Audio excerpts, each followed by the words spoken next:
शौर्य चक्र मिला, कीर्ति चक्र मिला, विशिष्ट सेवा मेडल मिला। ऐसी तो गलती सरकार से क्या हो सकती होगी कि राष्ट्रवाद की परिभाषा हमसे सीखी जाए जिसको सब मिल रखे हैं। वो खाते हैं विटामिन की गोलियां ताकि शरीर मजबूत बने।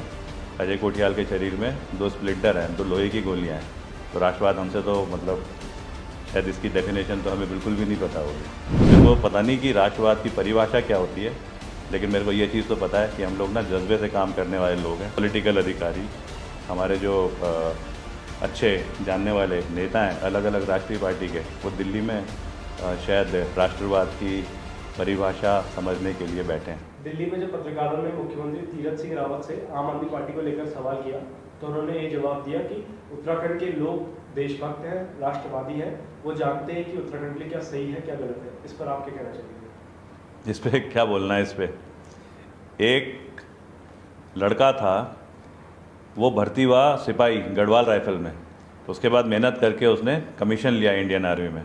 उसके 2 बच्चे थे, वो चाहता था मेरा लड़का इंडियन आर्मी में जाए। उस लड़का जो सिपाही भर्ती हुआ था और जो रिटायर हुआ था, पीछे फ़ोटो लग रखी है, उसको एक इनाम मिल रहा है।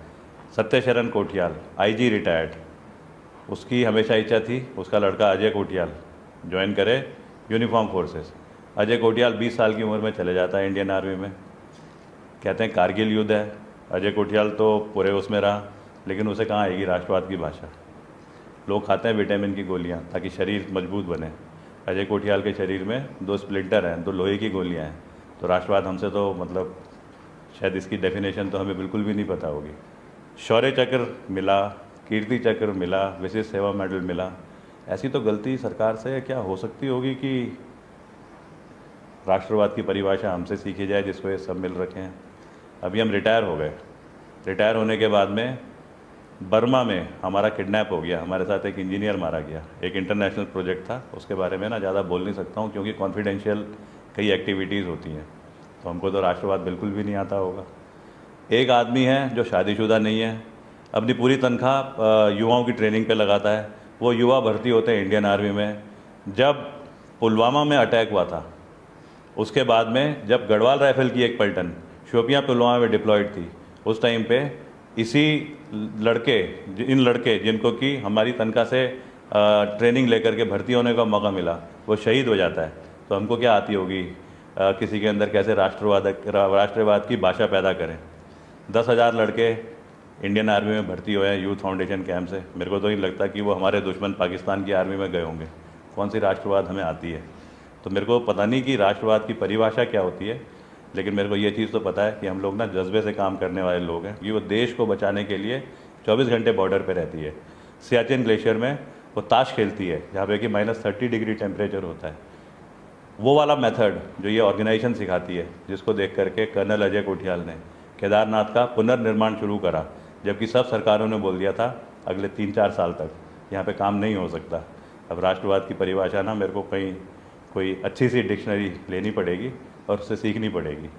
मैं तो ये कहता हूँ, कुछ लड़के हमारे, कुछ 650 लड़के भर्ती हो रखे थे कैंप में ट्रेनिंग के लिए। अब आ गया कोविड का माहौल, कोविड इन्वायरमेंट, पैंडमिक, तो वो लड़के कहते हैं, क्योंकि कैंप तो शुरू नहीं हो पा रहे थे, तो वो लड़के कहते हैं कि सर पाकिस्तान से तो बाद में लड़ेंगे, अभी हमें पहाड़ों में भेजो, हम कोविड से लड़ते हैं।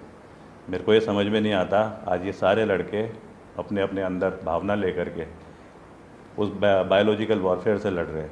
और दूसरी तरफ मैं देखता हूँ कि हमारे सारे अधिकारी, पॉलिटिकल अधिकारी, हमारे जो अच्छे जानने वाले नेता हैं अलग अलग राष्ट्रीय पार्टी के, वो दिल्ली में शायद राष्ट्रवाद की परिभाषा समझने के लिए बैठे हैं। तो अब इसमें तो मैं कुछ नहीं बोल सकता हूँ, हम सब अपने आप ही सोचेंगे। मैं एक चीज़ लास्ट में बोलूँगा, 31 मई को जब ईस्टर्न आर्मी कमांडर कुछ सोच करके तगमे देता है, उन्हें बोलते हैं आर्मी कमांडर कमेंडेशन कार्ड। ये मिलते हैं या तो डिवोशन टू ड्यूटी या गैलेंट्री के लिए उन सोल्जर्स को या उस सिविलियन को जो आर्मी के साथ में कहीं ना कहीं डिप्लॉयड है या कहीं ना कहीं वो काम कर रहा है। अब एक सिविल कंस्ट्रक्शन कंपनी जो बर्मा में जा रही है, जिसको कि मेरे को शुरू में बोला गया जा कर के सिक्योरिटी को ध्यान में रखते हुए इसको ऑर्गेनाइज करो, उस सिविल कंस्ट्रक्शन कंपनी को जो रिटायर्ड लोग हैं, जो सिविलियन लोग हैं, उनको आर्मी कमांडर कमेंडेशन कार्ड देता है नाजिज़ हुसैन इंजीनियर।